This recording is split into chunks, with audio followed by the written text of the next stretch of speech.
également le directeur général de l'Agence météorologique du Ghana et également mon collègue Pam Ndiaye qui est chargé du département exploitation à l'ANACIM. L'objet de l'événement aujourd'hui, c'est pour parler des systèmes d'alerte précoce.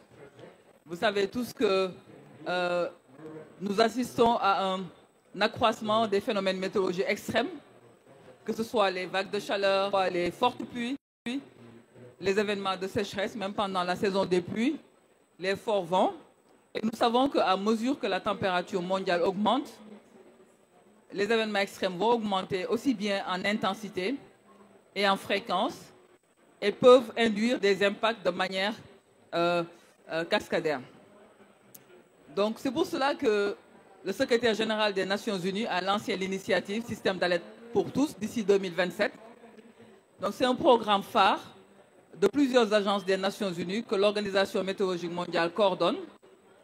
Et donc nous avons le plaisir aujourd'hui de discuter de l'avancement, en tout cas des acquis qui ont pu se faire au niveau de notre sous-région, la CEDEAO.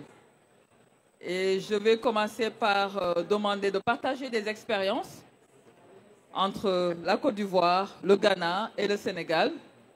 Et ensuite, nous allons voir comment on peut coordonner au niveau de la sous-région pour faire face à l'avènement de ces événements extrêmes.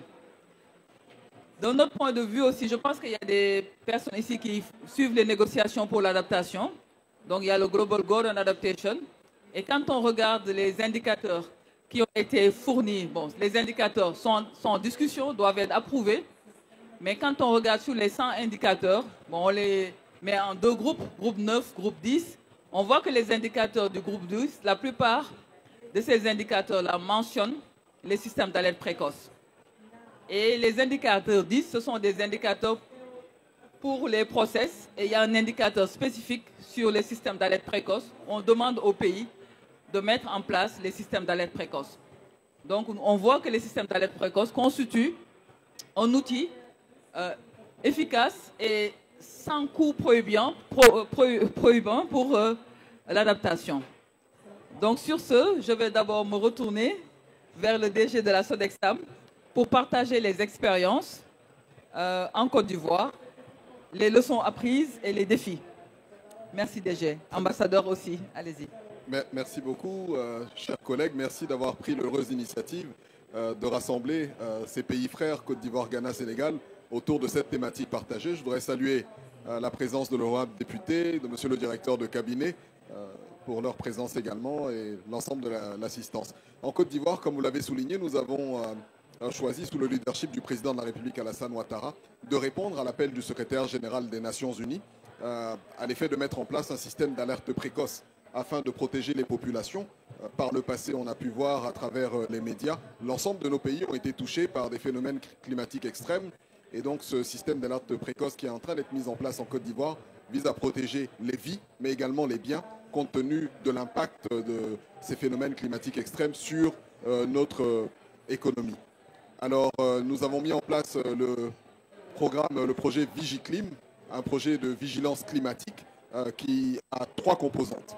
La première composante est le renforcement des capacités de nos agents, des ingénieurs, des techniciens de la météo nationale.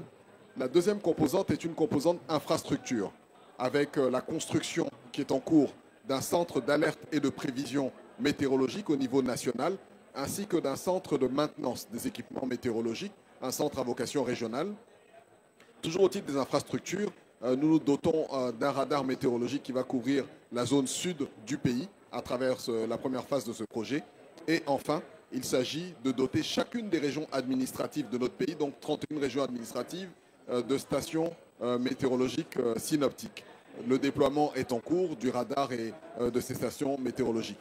La dernière composante est le renforcement, j'ai parlé du renforcement des capacités, pardon. La dernière composante porte sur les applicatifs et les logiciels qui nous permettront d'avoir une plus grande précision en termes d'anticipation et de mise à disposition de données climatiques pour le secteur privé, mais également pour les décideurs. Donc voici les principales composantes. La première phase de ce projet Vigiclim a nécessité un investissement de 28 milliards de francs CFA. et nous sommes en quête donc de la deuxième tranche de financement pour un montant d'environ 12 milliards de francs CFA. Nous sommes en discussion avec des partenaires. Ce qui est important à mentionner dans le cadre de ce projet qui est innovant à plus d'un titre, innovant tout d'abord parce que c'est la première fois qu'un projet climatique est financé par l'Agence française de développement. Ensuite, c'est la première fois que deux partenaires, deux bailleurs, mutualisent leurs efforts pour financer un projet climatique. En l'occurrence, là, nous avons bénéficié d'un financement de l'Agence française de développement, donc sous forme de prêt, et la Banque mondiale nous a rejoint par la suite, puisqu'elle finançait un projet de résilience climatique sur le district d'Abidjan, donc la capitale économique de notre pays. Nous avons eu des discussions et ensemble, donc, nous avons mutualisé nos moyens pour pouvoir construire ce centre national d'alerte et de prévision météorologique. Donc voici les quelques réponses mises en œuvre au niveau de la Côte d'Ivoire, et le projet Vigiclim est en cours de mise en œuvre. Il sera achevé en 2026 et toutes les composantes donc seront livrées à cet horizon-là. Merci DG. Je voudrais rappeler qu'il y a une étude qui a montré pour $1 investi dans les services météo, les bénéfices vont de 8 à 30 $ et que les bénéfices sont même plus importants dans les pays en développement. Donc le projet que vous avez présenté est un projet exhaustif parce que c'est ce qu'il faudrait. Souvent, nous avons des financements, mais parcellaires. On finance ici quelques systèmes d'observation, là-bas quelques services d'alerte précoce, ce qui fait que les résultats ne sont pas en tout cas aussi probants que si on avait un financement qui permet de prendre en charge la chaîne de valeur complète qui permet de fournir des services améliorés aux populations.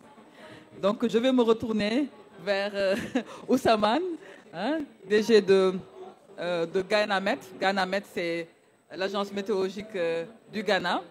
Donc, would like to share your experience in early warning system and in Ghana.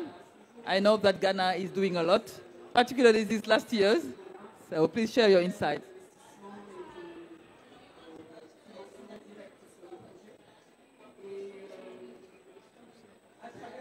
Okay, thank you very much, and privileged to be with you this afternoon.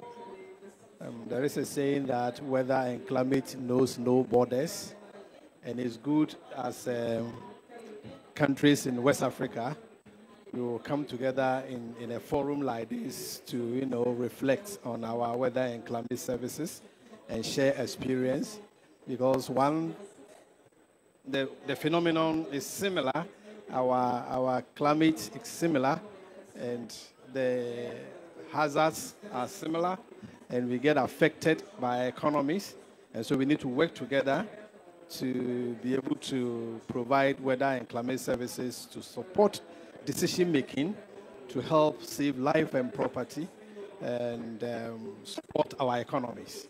So we are excited to be with you. Ghana Meteorological Agency is a state institution established by an act of parliament to provide weather and climate services for socio-economic development of Ghana, and also ensure that international standards are maintained when it comes to weather and climate services. In doing this, the agency has moved from department to an agency in 2004, where it became a semi-autonomous body to provide weather and climate services, as I indicated earlier. In doing this, we have a various network of stations to collect the data, analyze this data, quality control this data, archive it for research, and also use the real-time data for our forecasting.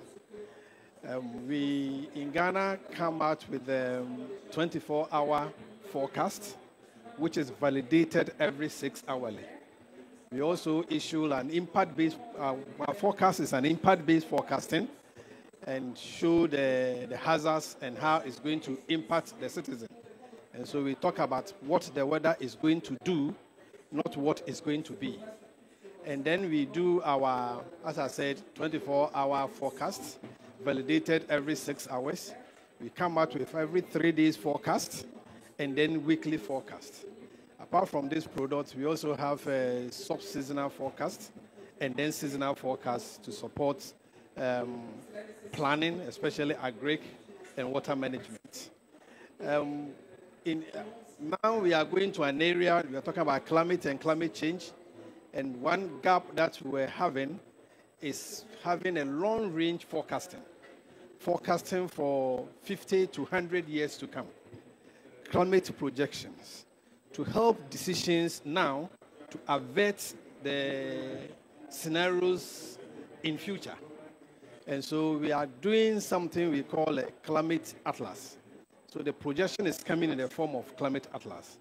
This we are collaborating with our counterparts from Denmark Meteorological Institute to develop a climate atlas for Ghana.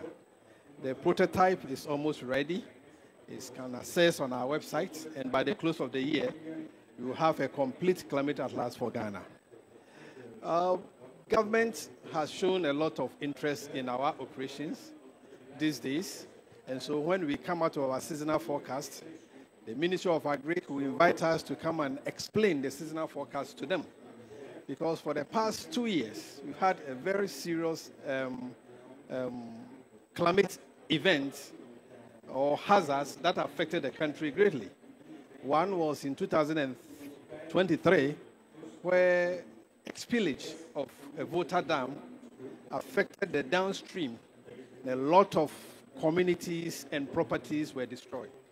Just last year, there were long dry spells at the northern part of the country that affected our agric, and a lot of farmers were affected. About 430 farmers were affected, and about 870,000 hectares of farmland were affected, and this culminated into about $10.4 million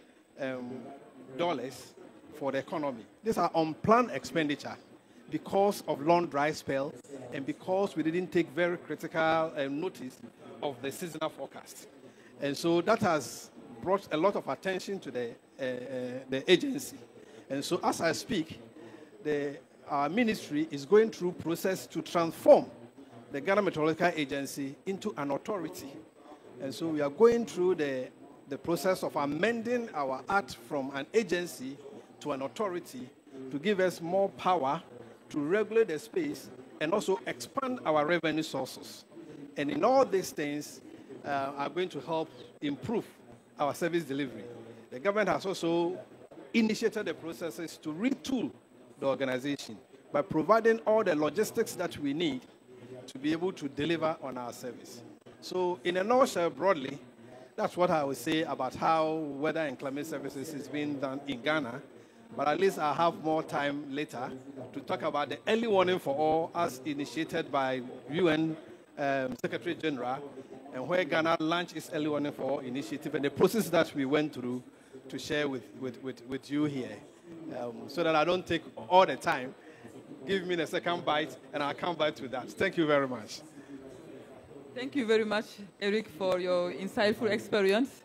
We see how you come up with having more attention from the government and getting more source and more consideration.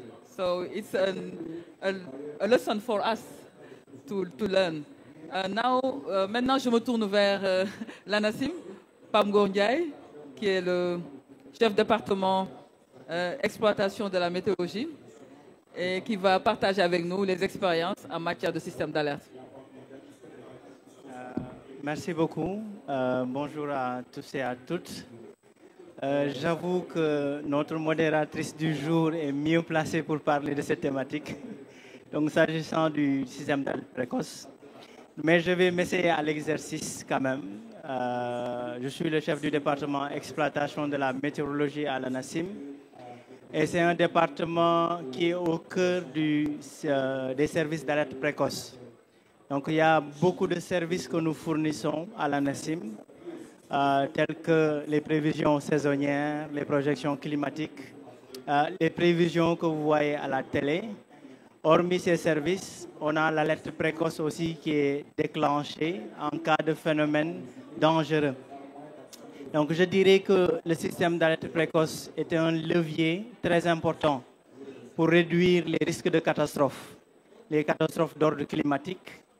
Et c'est un service qui est fourni pour pouvoir anticiper sur les risques tels que les risques d'inondation, auxquels nous sommes confrontés au Sénégal, mais aussi les risques de vagues de chaleur qui ont un impact sur la santé humaine, la santé animale.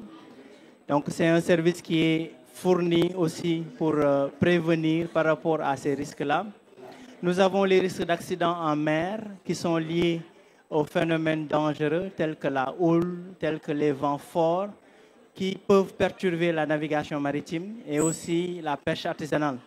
Comme vous le savez, au Sénégal, nous avons 700 km de côte et des dizaines de milliers de pirogues qui naviguent régulièrement sur nos côtes.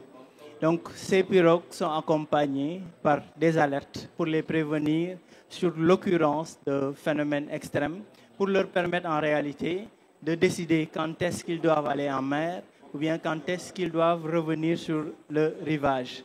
Donc, c'est des informations qui sont très importantes. Nous intervenons aussi sur le risque d'insécurité alimentaire. Comme vous le savez, on a une agriculture qui est très pluviale au Sénégal. Beaucoup de récoltes, beaucoup de produits et de variétés dépendent de la pluie au Sénégal. Donc, c'est important de pouvoir fournir des informations aux organisations paysannes, aux services techniques de l'agriculture, pour leur permettre en réalité d'anticiper sur les épisodes secs, c'est-à-dire les pauses pluviométriques, et nous permettre à terme de pouvoir avoir de meilleurs rendements au niveau du Sénégal. Donc nous jouons ce rôle aussi qui est très important pour la sécurité alimentaire. Nous intervenons aussi sur beaucoup de questions, notamment la gestion de catastrophes en général, mais aussi pour le secteur du tourisme, le secteur du transport. C'est très important de fournir des informations pour le secteur du transport, à savoir le transport aérien, le transport maritime, mais aussi le transport ferroviaire et routier. J'avoue que pour le transport routier et ferroviaire, nous n'avons pas encore mis en place des services dédiés à ces secteurs-là. Mais cependant, pour le transport aérien et maritime, il y a des services météorologiques qui sont déjà mis en place et fournis aux différents usagers, notamment pour le secteur de l'aviation. Je parle sous le contrôle de notre cher ami et député, M. Omar Sy, qui a longtemps travaillé dans le secteur de l'aviation civile. Donc, autant les organisations, les compagnies aériennes et tous les organes ATS ont besoin de ces informations pour planifier leurs vols, mais aussi pour planifier leurs activités au quotidien.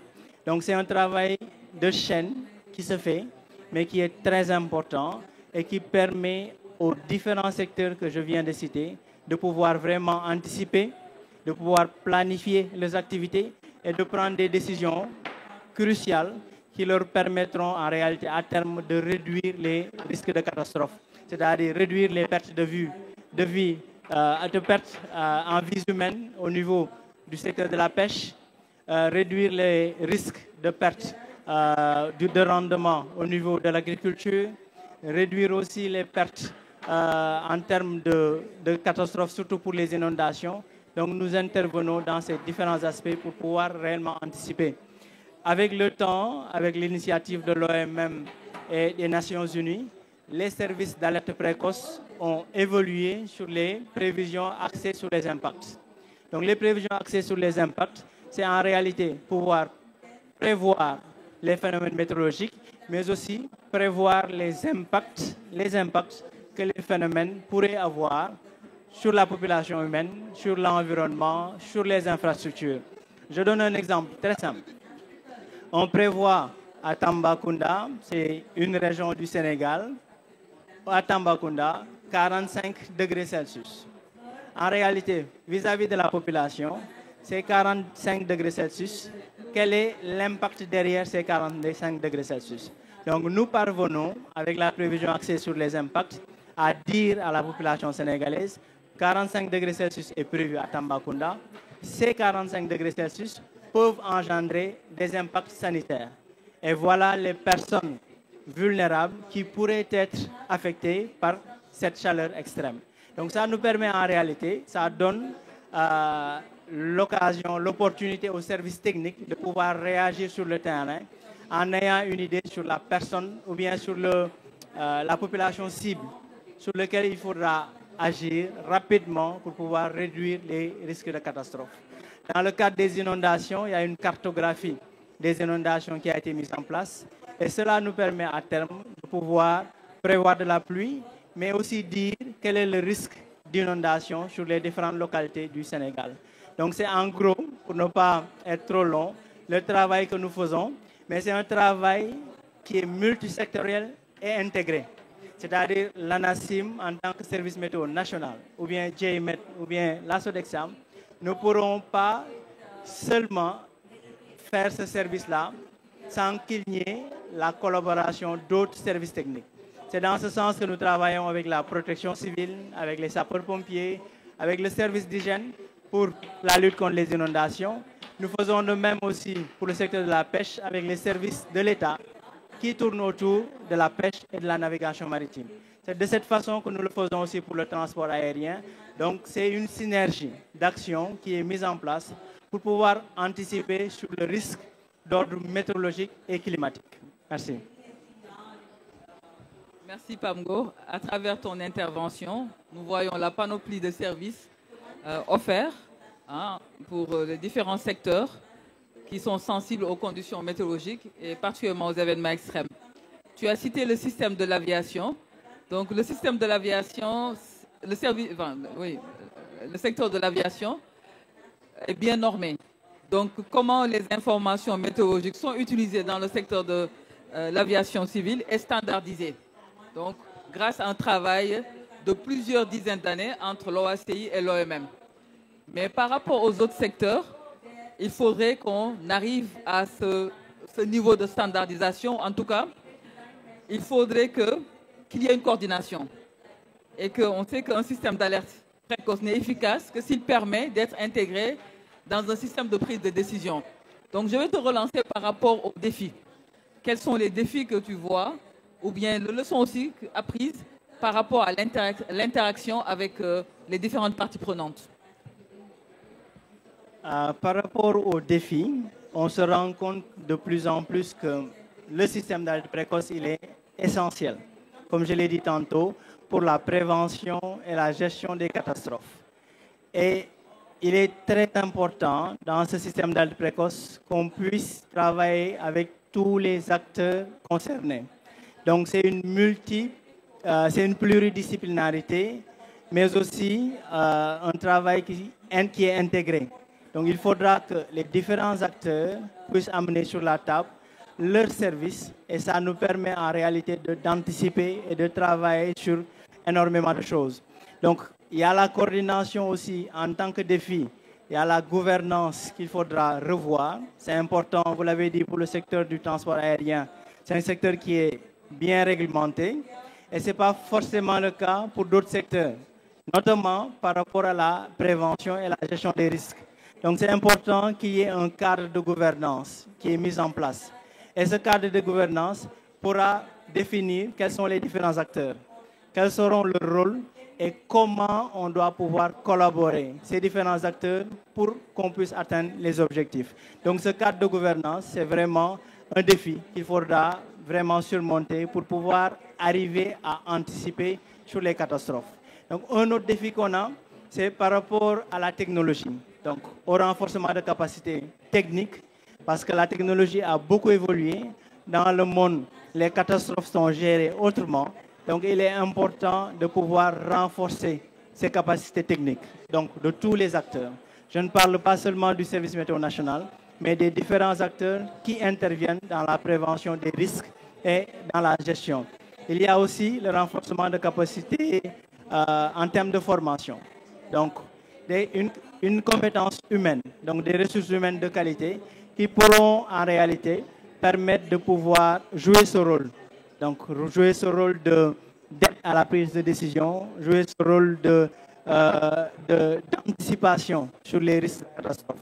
Donc, des aspects qui sont très importants, que ce soit le cadre de gouvernance, le renforcement de capacités techniques, la ressource humaine pour pouvoir gérer ce système d'alerte précoce et bien sûr le financement. C'est un SAP, c'est un système d'alerte précoce qui a besoin de fonds pour pouvoir être mis en œuvre. Donc c'est important aussi au niveau étatique, au niveau des bailleurs, qu'il y ait assez de financement pour pouvoir gérer tous les aspects ou bien toutes les composantes du SAP, à savoir la connaissance du risque, la prévision et les alertes, la diffusion de l'information, mais aussi les capacités de réponse. Merci. Merci beaucoup, Pamgo. Bon, le directeur de cabinet du ministre de l'Environnement nous entend.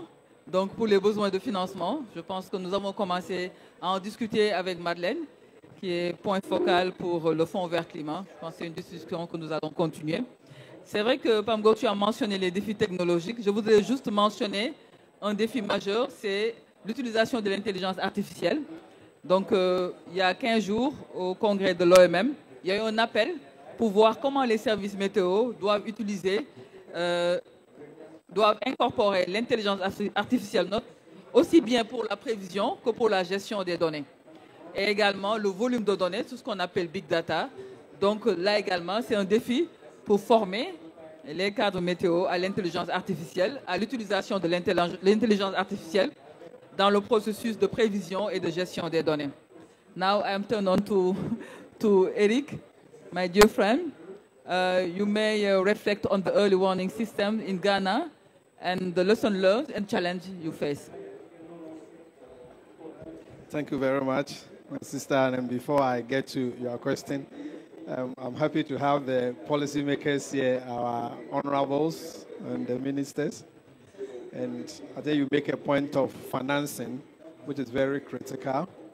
I want to say that the Met institutions are so critical assets to our nations, especially where we come from, in Africa, in West Africa especially. A lot of economic decisions are affected by weather and climate. Our resilience levels are not so high, and so we get so impacted when the extreme weather event happens. And therefore, this is the institution we need to really capacitate it, build it, for them to provide us information to inform our decision making. And it's so critical. I need to emphasize that. Okay, then coming to your question, early warning for all mechanisms. In fact, everything that we do as a Met institution, all the weather and climate services we provide is geared towards early warning. We provide forecasts, information ahead of event happening to inform decision before they happened. So every work that we do is framed under the early warning. But in COP27, the UN Secretary General give a lot more emphasis and impetus on early warning for all and declared that by 2027, early warning for all should reach every citizen everywhere in the world. Flowing from that, he charged two main UN bodies, which is World Meteorological Organization and United Nations Disaster Risk Reduction, UNDR, to champion this early warning for all initiative. And then tax International Telecommunication Organization or Union and International Federation for Red Cross, IFRC,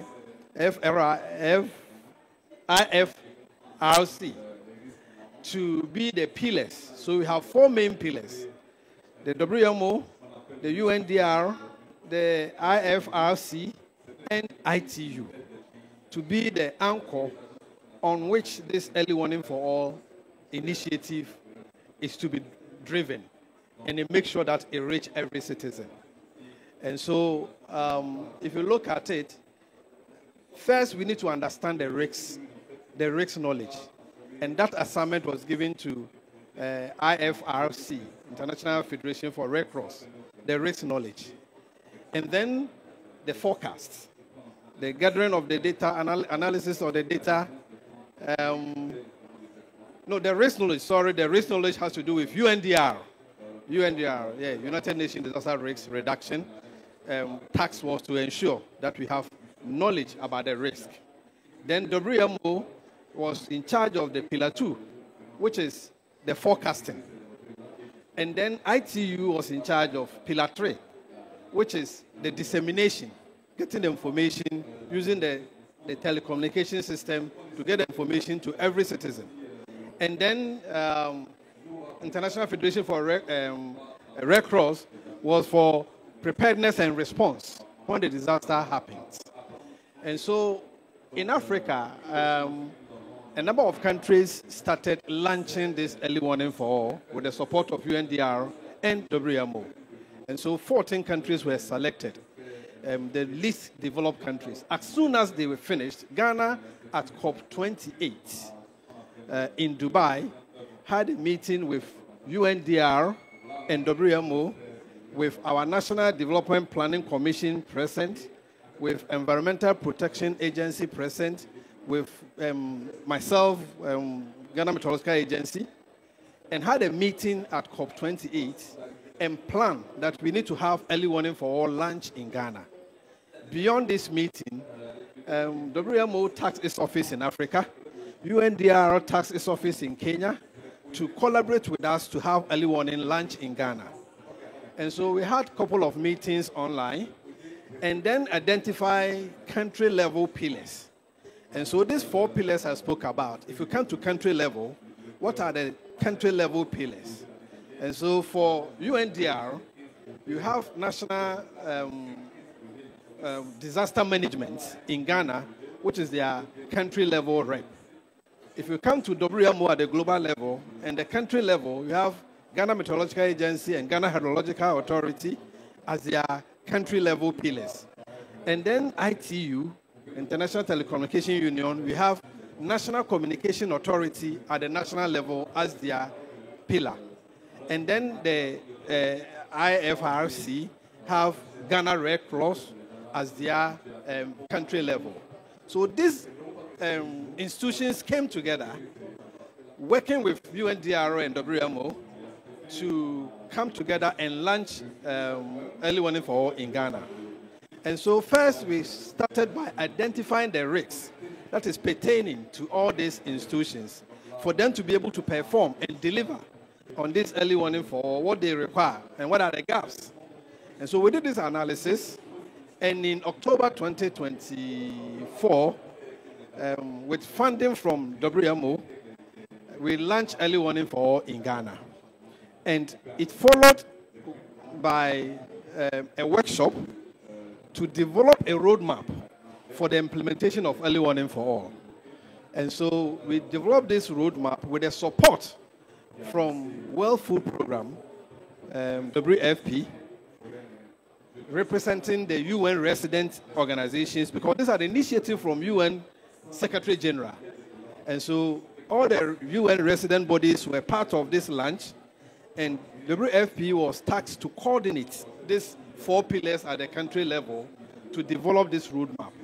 And so we developed the roadmap, and in February this year, we launched, we validated it, and then got all the pillar leads heads signed on to this roadmap with programs and budgets to ensure implementation of early warning for all in Ghana. One flagship aspect that we are going to do as a first activity is to ensure that the warnings that Ghana Meteorological Agency issue reach every citizen. Now when we issue our warning, you can find it at windy.com. You can find it at WMO Severe Weather Platform. You can find it at our website using the WMO Content Management System. And when we got here at COP, just 3 days ago, we started working with the support of WMO with Google. And Google has agreed 3 days ago to have our warning appear on all their search engines and their maps. What we're lacking is to have these warnings integrated into national platforms so that a Ghanaian holding a phone or in a radio station or television station, when we issued our warning, or cut through or pop up on our phone. And so as part of this early warning for all and these pillars working together and using the pillar 3 as communication wing is working with the Ghana Meteorological Agency to integrate our warnings through the National Communication Authority and the telecommunication platforms to have it pop up in every citizen's phone when the warning is issued. And also now mobilizing the resources to ensure implementation where each pillar is focusing on getting the resources to work together to ensure that early warning will reach every citizen. In fact, what this has helped is to bring all these pillars together. We used to work in silos, but now with early warning for all and us developing roadmap together, signed on to by every pillar, and then coordinated by UN resident bodies and getting political support, we believe going forward, we will work as a team and ensure that early warning for all reach every citizen. Thank you very much. Thank you for the inspiring example. We are also in the process of launching officially early warning systems in Senegal. So you show that National Meteorological and Hydrological Service are key players for early warning, but they are not the only players. So we need the coordination you mentioned. Pour finir, avant d'interagir avec les personnes qui voudraient poser des questions ou donner des commentaires, je vais me retourner vers Excellence. Vous avez parlé des financements qui permettent de mettre en place les infrastructures pour donner des systèmes d'alerte précoce qui permettent de renforcer la résilience des populations. La question que je vous pose, c'est un peu la durabilité de ces financements. Nous savons qu'il faut continuer, compte tenu de tout ce que nous avons dit, pour le renforcement des capacités avec les nouvelles technologies. Comment ces financements seront durables? Merci. Très bien, merci beaucoup. Effectivement, en amont, ce sont les gouvernements qui s'engagent en réponse à l'appel du secrétaire général des Nations Unies. Et comme je l'indiquais tout à l'heure, avec l'appui du président de la République, donc la Côte d'Ivoire a répondu. Nous avons pu mobiliser 28 milliards pour moderniser notre système météorologique national. Le système d'alerte précoce est opérationnel aujourd'hui dans toutes ses composantes et il a pu être éprouvé les 2 dernières années à l'occasion des saisons des pluies particulièrement et des fortes inondations que nous avons pu connaître. Sur la question du financement, donc la première étape, c'est l'État qui se met en avant. Par la suite, lorsque le financement est acquis, dans les composantes de modernisation de la météo nationale, il y a un volet sur lequel le docteur Eric Assouman est revenu, c'est le cadre réglementaire et législatif, pour bien définir le rôle des différents intervenants, des différents acteurs. Donc nous nous sommes dotés d'un code national de la météo et d'un code d'alerte également, qui permet donc de normer et de séquencer les alertes et le système de vigilance. Une fois que ceci est fait, nous avons lancé également une étude sur les impacts socio-économiques de la météo nationale. Cette étude-là nous permet de définir de manière précise comment répondre aux besoins du secteur privé. Parce que le défi de l'ensemble de nos agences météo, ça va être la durabilité en termes de ressources financières pour ne pas être tributaire des financements publics. Donc nous avons lancé cette étude-là et aujourd'hui, nous sommes en avance sur un certain nombre de projets et d'initiatives, principalement d'abord avec le secteur agricole et le secteur des BTP, pour pouvoir fournir des produits et services sur mesure qui nous permettent année après année de renforcer l'autonomie financière de notre agence météo nationale.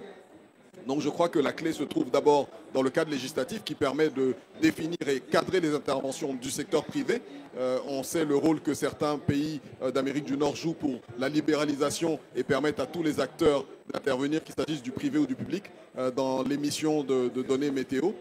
Donc il est important de cadrer cela et ensuite de pouvoir développer des produits spécifiques en lien avec les priorités nationales dans nos plans nationaux de développement. Et pour nos pays, c'est l'agriculture prioritairement. Donc nous travaillons déjà avec l'agriculture et nous avons pu mobiliser la Banque mondiale pour financer des projets qui nous permettent de toucher les agriculteurs dans leur région. À travers le système de SMS que le docteur Eric Assouman évoquait, nous avons 2 ou 3 projets déjà financés par la Banque mondiale qui nous permettent donc de rejoindre les agriculteurs à travers les téléphones portables, à travers les radios communautaires également et des actions de formation, de sensibilisation pour mieux intégrer le changement climatique dans leur programme de planting, de semis afin de renforcer la productivité. Je crois que ce sont ce type d'initiatives-là qui nous permettent de générer des ressources et de renforcer l'autonomie. Mais évidemment, la sensibilisation reste permanente pour rappeler à nos autorités, comme le disait le docteur Eric Assouman, que les agences météo sont des organismes stratégiques d'aide à la prise de décision, d'anticipation et de préservation des vies, mais également des acquis économiques. Vous l'avez rappelé tout à l'heure, pour $1 investi, $7 de bénéfices en termes d'anticipation sur les risques et les bouleversements climatiques. Merci beaucoup, Excellence. Je pense que là, vous nous avez donné des pistes parce que vous avez parlé du code de la météorologie. Vous nous avez également donné d'autres pistes concernant le partenariat public-privé. Je pense qu'il est important aujourd'hui dans ce monde. On ne peut pas travailler en silo, le secteur public, le secteur privé. Donc il nous faut le partenariat public-privé, mais également un partenariat avec le monde de la recherche pour améliorer les produits que nous fournissons. Donc je vais me retourner vers l'audience. Si vous voulez intervenir, vous avez des commentaires ou des questions. Donc, d'accord. Je donne d'abord. Je reviens.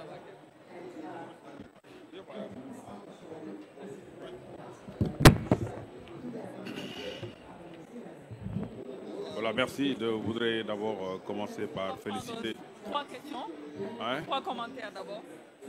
Hein? Nous allons comprendre 3 commentaires et revenir vers l'audience. D'accord. Allez-y, allez-y. Merci. Donc, je voudrais d'abord commencer par remercier et féliciter même, en tout cas, les différents panélistes par rapport, n'est-ce pas, donc, à ce thème qui est d'une importance vraiment cruciale. D'autant plus que nous, en ce qui nous concerne, le Sénégal, vous savez que l'information climatique aujourd'hui est au cœur, n'est-ce pas, donc, du dispositif. Vous n'êtes pas sans savoir que maintenant, nous sommes confrontés très souvent à des pauses cycliques pendant, n'est-ce pas, donc l'hivernage, quelquefois même l'arrivée, soit l'arrivée tardive ou précoce de l'hivernage, et l'information climatique permet, n'est-ce pas, donc, au moins de proposer quelquefois des variétés adaptées par rapport, effectivement, pour impacter un peu sur les rendements agricoles. Donc, d'où la nécessité de démocratiser un peu ce qu'on appelle l'information climatique. L'autre point également, c'est par rapport surtout aux phénomènes exceptionnels auxquels effectivement nous sommes confrontés. On a parlé d'inondations, on a parlé de vagues de chaleur. Même dans la conception aujourd'hui des ouvrages, dans le dimensionnement des ouvrages, il est important que l'ANACIM puisse participer dans la conception pour qu'effectivement jouer un peu sur la robustesse, n'est-ce pas, donc des infrastructures dédiées et qui peuvent également être résilients par rapport également à ces phénomènes d'intempéries auxquels véritablement nous sommes confrontés ces dernières années. L'autre aspect, c'est, vous avez parlé également donc je peux même parler de l'accès des données. Là, bon, nous, en tant que service technique, il nous est arrivé effectivement quelquefois qu'il y ait des commandes. Mais en ce qui concerne l'ANACIM, on a des difficultés parce qu'en fait, la procédure d'accès, n'est-ce pas, donc, aux données est un peu, je ne dirais pas compliquée, mais quand même c'est assez difficile. Il faudrait véritablement voir comment simplifier pour que nous, services techniques, une fois qu'on est interpellé, qu'on puisse également accéder à ces données-là pour également comment dire, donner ça acquis de droit. L'autre aspect, on en parlait du cadastre, je parlais même de comment dire, l'identification des zones inondables. Parce que de plus en plus, il y a beaucoup de... On parle d'inondation, mais on a comme l'impression que les changements climatiques ont bon dos. Ce qui n'est pas souvent, très souvent le cas.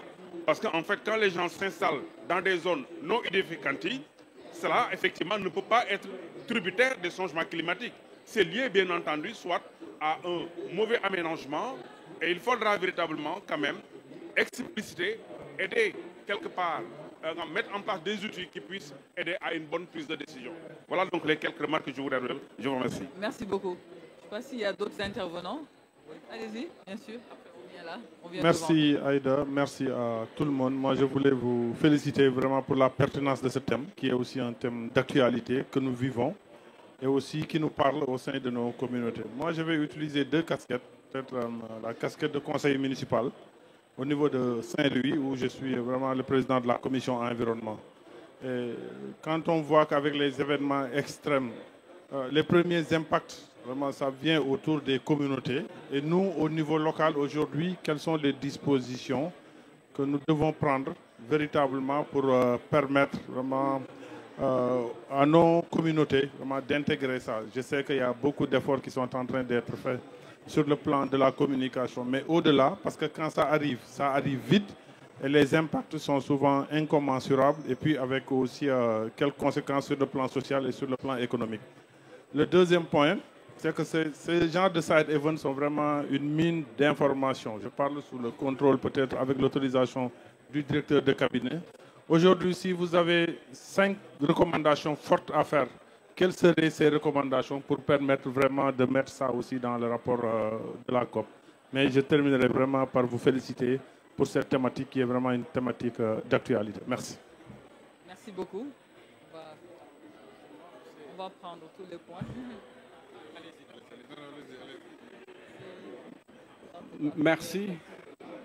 Donc, je crois que je voudrais commencer par remercier donc, les panélistes. Et je vois cette belle solidarité africaine où on parle effectivement des systèmes d'alerte précoce dans nos États respectifs. Je parlerai du cas du Sénégal que je connais. Et c'est pour féliciter encore les pas de géant que l'ANACIM, l'Agence nationale de l'aviation civile et de la météorologie du Sénégal, est en train d'être fait donc, dans le domaine des systèmes d'alerte précoce, qui est en tout cas qui a une transversalité aujourd'hui au Sénégal, parce que ça touche le domaine de la pêche, de l'agriculture, de la santé, des inondations, de la prévention des catastrophes. Et tout cela s'est fait dans un temps réduit. Nous avons vu les bons qui ont été faits. Et de ce point de vue-là, nous avons parlé tout à l'heure du cadre réglementaire.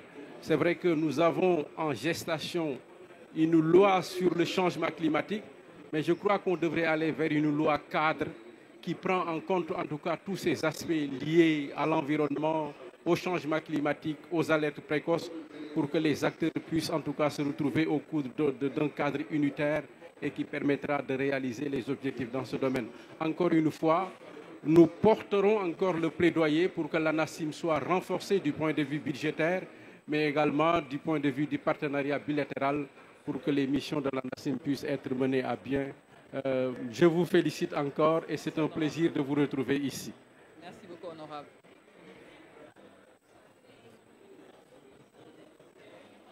Alors, oui. Bonjour à tout le monde. Félicitations encore pour vos analyses pertinentes. C'était très intéressant. Je voudrais poser une question concernant l'aviation civile, mais aussi l'agence, ce que vous faites globalement, vos agences, concernant la politique spatiale. Puisque on sait qu'au niveau de l'Union africaine, il y a l'agence continentale africaine qui a été créée depuis 2019, mais je pense que c'est quelque chose d'incontournable. Puisque quand on parle d'alerte précoce, cela nécessite bien sûr des données pour ce suivi en temps réel, avec une exploitation des données, une collecte, une exploitation, une diffusion de l'information en temps réel.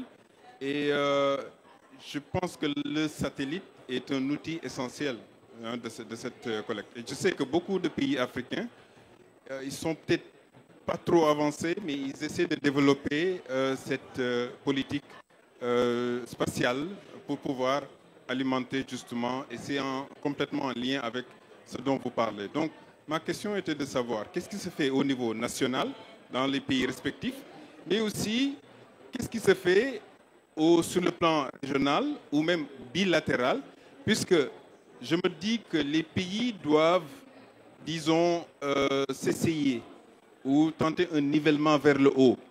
Je veux dire par là, les pays qui sont les plus avancés dans ce domaine peuvent partager leur expérience pour pouvoir tirer les pays qui sont moins avancés dans ce domaine. Et je sais que le Sénégal a déjà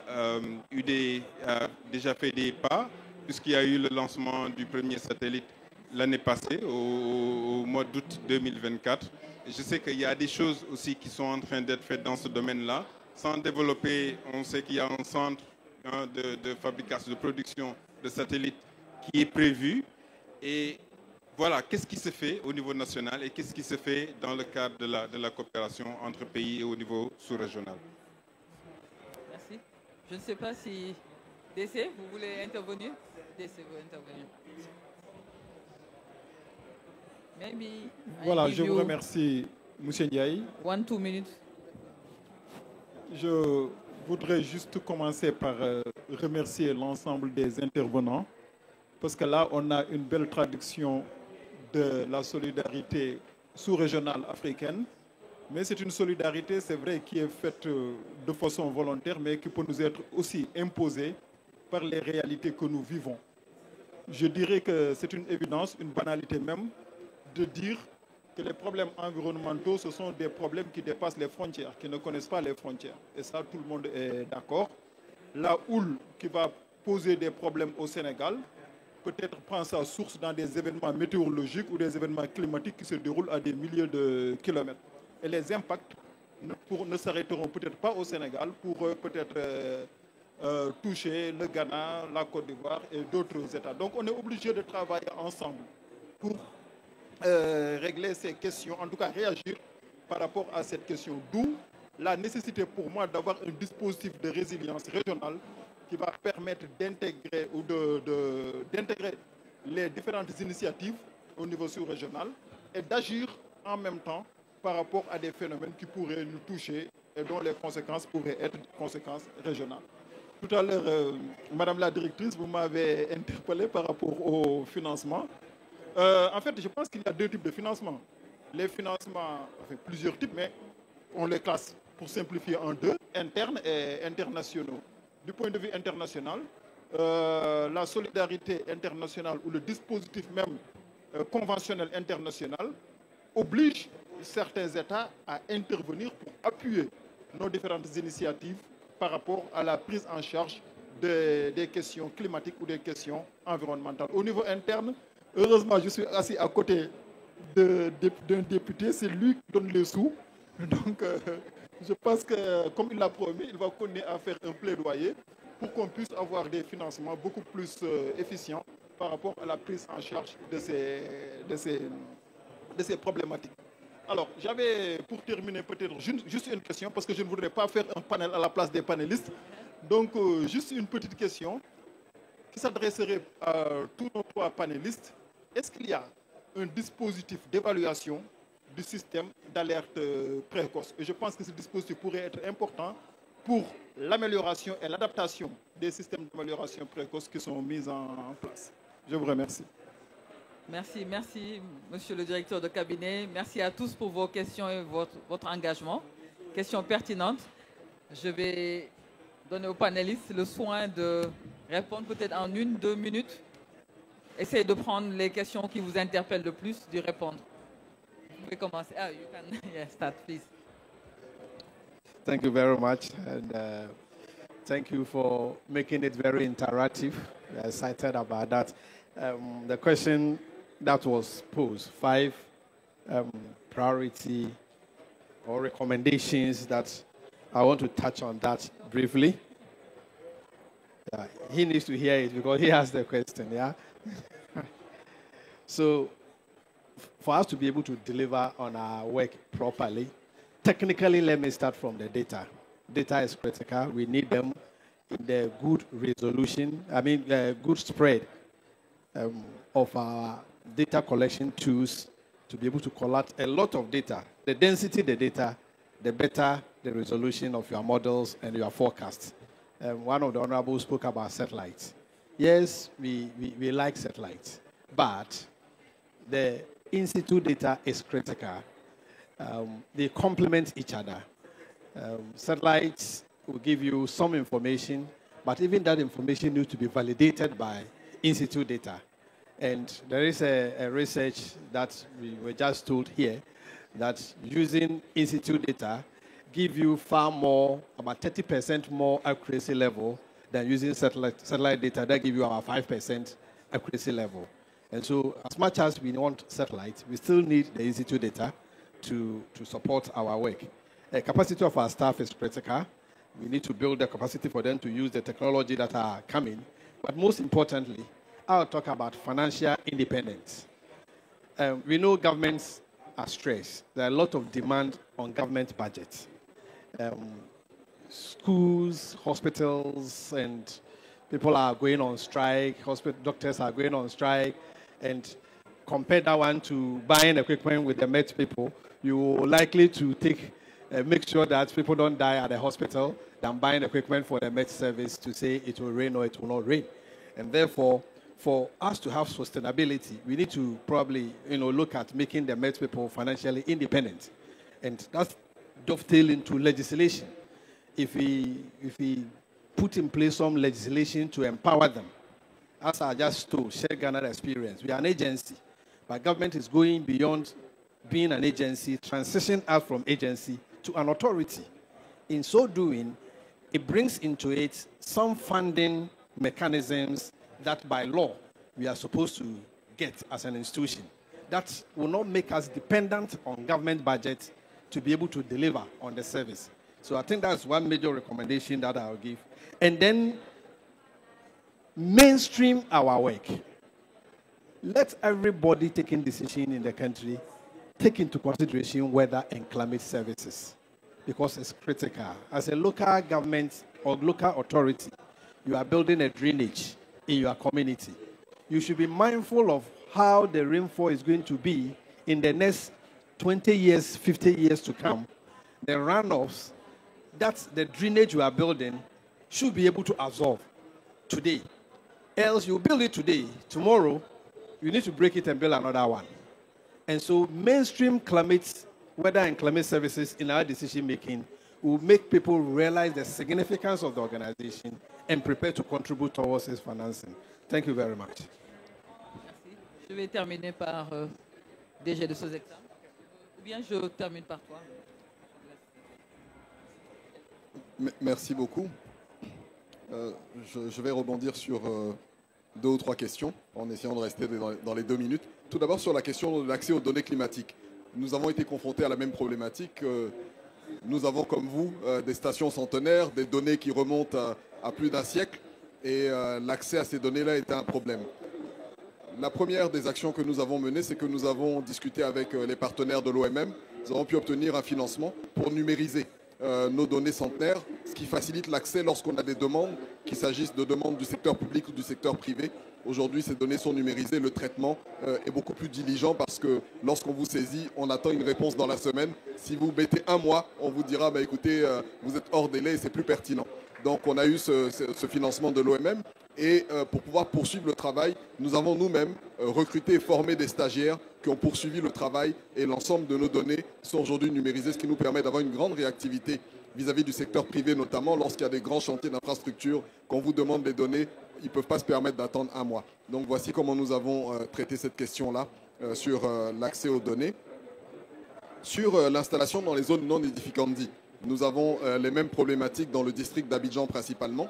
Ce que nous avons fait dans le cadre de la mise en œuvre de notre système d'alerte précoce, c'est qu'il y a eu une étude de l'ensemble des zones à risque. Et cette étude a permis de cartographier les zones à risque. Des missions de terrain sont allées sensibiliser les populations et la majorité des populations ont accepté de quitter ces zones à risque. Mais nous avons malheureusement quelques poches de résistance. Par rapport à ces poches de résistance, ce qui a été fait, c'est qu'elles ont été informées des risques encourus et des périodes les plus dangereuses pour les zones où elles habitent. Les pompiers civils qui sont nos partenaires, le ministère de l'Intérieur fait partie de l'architecture nationale, sont informés également. Donc lorsqu'il y a une occurrence d'événements climatiques, les pompiers civils sont prépositionnés et vont sensibiliser les populations sur la base de nos prévisions avec des impacts sur le terrain, peuvent donner des informations en disant « Nous attendons tel nombre de millimètres de pluie dans ce quartier-là, vous êtes dans une zone à risque, quittez momentanément votre habitation pour ne pas vous exposer. » Et si les personnes demeurent, les pompiers civils sont prépositionnés. Lorsqu'il y a des situations, ils peuvent intervenir promptement. Ce qui nous a permis ces 2 dernières années d'avoir des saisons de pluie sans perte en vie humaine sur les zones à risque pour le district d'Abidjan, 100 ans. Ensuite, sur la préoccupation de la ville de Saint-Louis, quelles dispositions au niveau local pour permettre aux communautés d'intégrer les impacts? Ce que nous avons fait dans le cadre de ce projet Vigiclim, c'est que nous avons impliqué l'ensemble des collectivités locales. Je n'ai pas pu présenter les slides parce que c'est un dialogue interactif, mais nous avons une architecture qui intègre les préfets et les maires, les élus locaux. Et nous avons financé des plans communaux de sauvegarde, ainsi que des plans départementaux de sauvegarde, donc qui ont vu l'implication des communautés locales. Aujourd'hui, moi, en tant que maire, j'ai le plan communal de sauvegarde qui a été élaboré de manière participative. Donc les communautés savent les risques, savent les actions à mener et nous, en tant qu'autorité locale, lorsqu'il y a une situation climatique extrême, nous savons les actions à mener, les acteurs à joindre, à toucher. Nous disposons de sites d'hébergement d'urgence, nous savons comment faire intervenir les différents acteurs, chacun connaît son rôle et sa mission. En termes de recommandations fortes, s'il y avait 5 recommandations fortes, moi je recommanderais d'abord une collaboration renforcée, comme le Sénégal nous en donne l'exemple, entre les pays de la zone. Ensuite, avoir une sensibilisation permanente des décideurs. Nous avons mis au niveau de la Sodexam un plan de communication qui rappelle à intervalles rapprochés aux décideurs le rôle de la météo, d'un système météo national, ce qui nous a permis d'obtenir justement les financements que nous avons pu obtenir. Ensuite, je pourrais recommander de continuer à sensibiliser les populations sur l'importance de nos systèmes météo nationaux dans la lutte contre le changement climatique et les économies qu'on peut générer en intégrant justement la météorologie et le climat dans nos plans nationaux de développement en amont, en intégrant donc les risques qui sont liés à cela. Et enfin, peut-être de générer des produits spécifiques pour le secteur privé qui nous permettent également d'avoir une meilleure autonomie financière.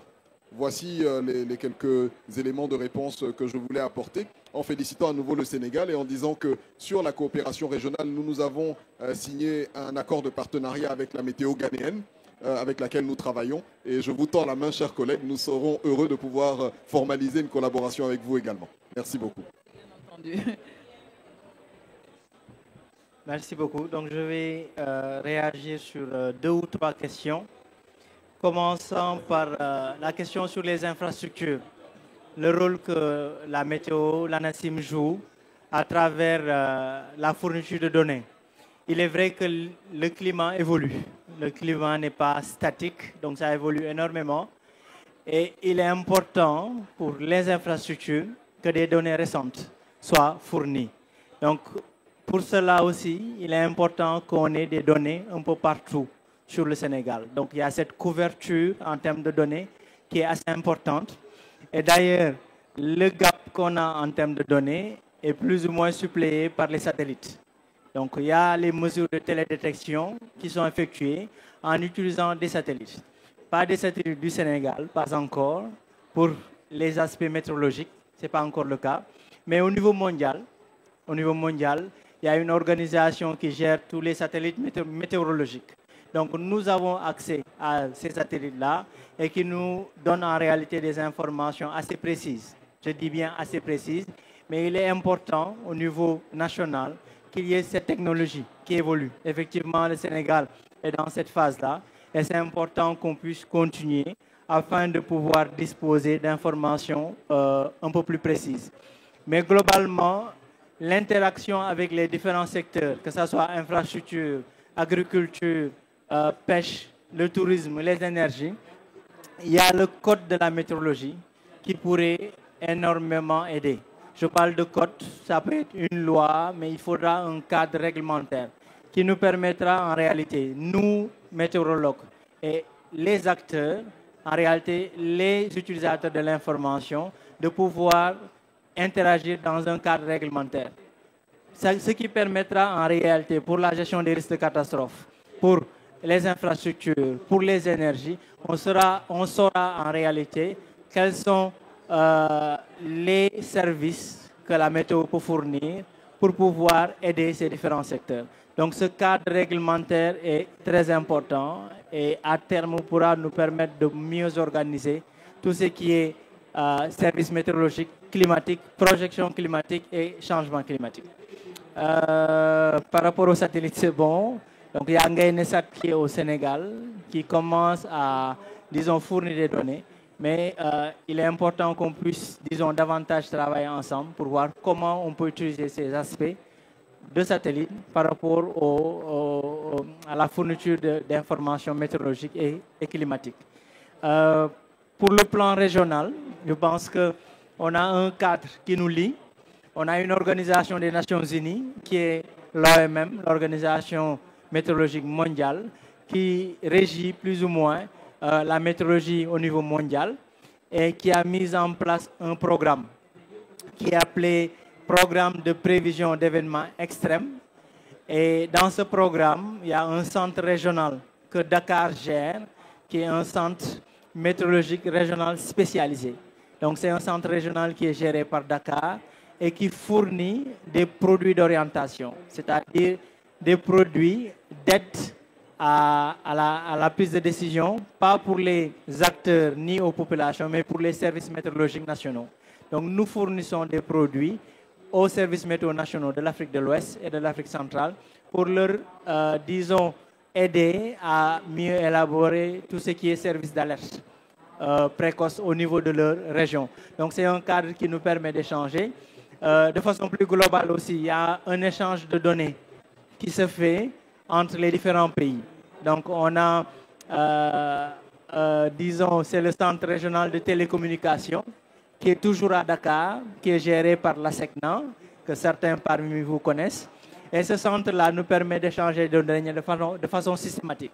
Donc au niveau de nos services météo, on peut accéder aux données de Accra à temps réel, on peut accéder aux données de N'Djamena, d'Abidjan et même d'Europe et d'États-Unis. Donc c'est un centre qui nous permet vraiment d'échanger ces données à temps réel et qui nous aide énormément à fournir le service météorologique. Parce que les phénomènes météorologiques que nous avons au Sénégal, le DC l'a dit tantôt là où il vient d'un peu loin, la pluie effectivement peut venir depuis N'Djamena, depuis Niamey, depuis Ouagadougou, depuis Bamako avant de venir au Sénégal. Donc c'est pourquoi l'atmosphère n'a pas de frontières. Donc il est important qu'on puisse continuer à échanger ces données au niveau sous-régional, mais aussi au niveau mondial. Pour le suivi des cyclones, des ouragans, les pays d'Amérique, en réalité, ont besoin de nos données pour pouvoir suivre ces cyclones, dont la genèse est pratiquement sur les côtes, disons, d'Afrique de l'Ouest. Je ne dirais pas seulement du Sénégal, mais de la Guinée, de la Mauritanie. Donc cet échange de données est essentiel pour pouvoir nous permettre d'aller de l'avant. La dernière question concernait l'évaluation. Donc l'évaluation du système d'alerte précoce. Je peux dire que récemment, il y a eu un consultant de UNDRR, c'est l'Organisme des Nations Unies pour la réduction des risques de catastrophes, qui a été commis par l'Organisme des Nations Unies afin d'évaluer notre système d'alerte précoce. Donc il a étroitement travaillé en priorité avec la protection civile, mais aussi avec la NACIM, avec la DGPRE, qui gère tout ce qui est ressources en eau, mais aussi avec la direction de la gestion et de la planification des inondations. Donc cette évaluation est disponible et pourra être, disons, transmise pour des informations ou bien aux besoins. Il y a aussi l'évaluation du plan décennal de gestion des inondations qui a été commis par l'État du Sénégal. Dernièrement, ils ont fait le tour des différents acteurs de lutte contre les inondations, aussi bien la NACIM que les autres acteurs. Cette évaluation aussi est disponible parce que c'est un cabinet sénégalais qui a été commis pour faire l'évaluation du plan décennal sur la gestion des inondations. Donc il y en a de part et d'autre et je pense que c'est des rapports qui sont disponibles et qui pourraient être exploités. Merci. Merci bien Pamgo. Je pense que la plupart des questions ont été répondues. Peut-être rebondir un peu sur l'évaluation. C'est vrai que nous avons des évaluations de temps en temps qui sont liées à des projets. Mais dans le cadre de la fourniture de services, ce serait bien d'avoir une évaluation par les utilisateurs de manière pérenne. Peut-être que c'est quelque chose qu'on doit considérer en tant que service météorologique, mais on va y travailler. Maintenant, monsieur, vous nous avez interpellé sur les questions des données. Je vais aussi parler des données satellites. On voit qu'il y a de plus en plus une avancée en matière de disponibilité de données satellites. Il y a des technologies nouvelles avec des nanosatellites, des satellites privés. Mais il ne faut pas oublier que les données in situ, les données mesurées in situ, sont toujours essentielles. Parce que ces données sont aussi importantes pour calibrer, valider les satellites, importantes pour calibrer, valider les modèles de projection climatique. Ces données, Pamgor l'a rappelé, en fait sont échangées au niveau international à toutes les heures. Ce sont ces données-là qui vont alimenter les modèles de prévision des grands centres qui nous reviennent et qui nous permettent de faire des prévisions et d'avoir des systèmes d'alerte. Donc les données sont capitales. Donc l'OMM, en fait, a été créé sur la base de l'échange des données. parce qu'ils se sont rendus compte que, comme vous l'avez dit, rappelez que les phénomènes météorologiques n'ont pas de frontières. L'échange de données, c'est fondamental et c'est basé sur des standards. Maintenant, au niveau national, comment faire pour que les données soient accessibles? Je pense qu'on en a parlé tout à l'heure, la digitalisation est en cours, mais je pense que vous parlez plus de l'accès à des données sans contraintes financières. Mais il faudrait que les données soient considérées comme un bien public, d'abord national et puis international. Parce qu'aujourd'hui, au niveau de la COP30, il y a des initiatives qui sont en train de considérer les données météorologiques comme des biens internationaux. Parce que si, par exemple, il n'y a pas de données sur le Sénégal, les données ne sont pas échangées sur le Sénégal, les prévisions sur le Sénégal vont être dégradées, mais les prévisions sur l'Europe aussi vont être dégradées. Donc, on est en train de voir quel mécanisme il faut mettre en place pour financer les systèmes d'observation. Maintenant, les données qui sont recueillies au niveau national, il faudrait qu'au niveau du Sénégal, qu'on se rende compte que les données climatiques ne sont plus les données de l'ANACIM, ce sont des données nationales. Et que les différentes parties prenantes, y compris le gouvernement, mettent des moyens pour que ces données-là soient archivées dans des bases de données qui sont accessibles et qui ont les derniers standards internationaux. Je pense que tout à l'heure, on a mentionné la loi sur le climat. Dans la loi sur le climat, on a demandé à ce que l'observation et les données soient inscrites. Je ne vois plus Boubacar ou d'autres qui y travaillaient, mais nous espérons que les données, l'observation vont être inscrites dans la loi sur le climat au Sénégal, de fait que ces données puissent être partagées gratuitement, parce qu'il faut rappeler que les pays membres de l'OMM ont signé la politique d'échange des données. Donc il y a 2 ans. Donc nous sommes tenus à échanger les données essentielles, peut-être pas toutes les données, mais les données essentielles, y compris avec la communauté des chercheurs. Donc nous avons peut-être des textes obsolètes qui demandent à ce qu'il y ait une redevance sur les données. Normalement, en tant que membre de l'OMM, ayant signé la politique de partage des données, il faudrait que ces données puissent être échangées, les données essentielles, avec la communauté internationale, avec la communauté nationale des chercheurs, des gens qui travaillent sur les impacts, mais il faudrait que ces données puissent avoir un fonds qui permette d'alimenter la base, c'est les systèmes d'observation, la gestion des données, leur archivage. Donc c'est ce qui manque actuellement. Personne qui finance les données au Sénégal. C'est à partir de quelques projets que nous les finançons. Donc pour terminer, je voudrais remercier l'ensemble des participants pour leur engagement et remercier les panélistes. Et nous avons eu l'honneur vraiment d'accueillir le DG de la Sodexam, le DG de Ganamet. Nous vous remercions extrêmement et nous avons bien pris note de la nécessité de renforcer la collaboration internationale. Nous allons vous y répondre bientôt. Merci beaucoup. Merci à tous.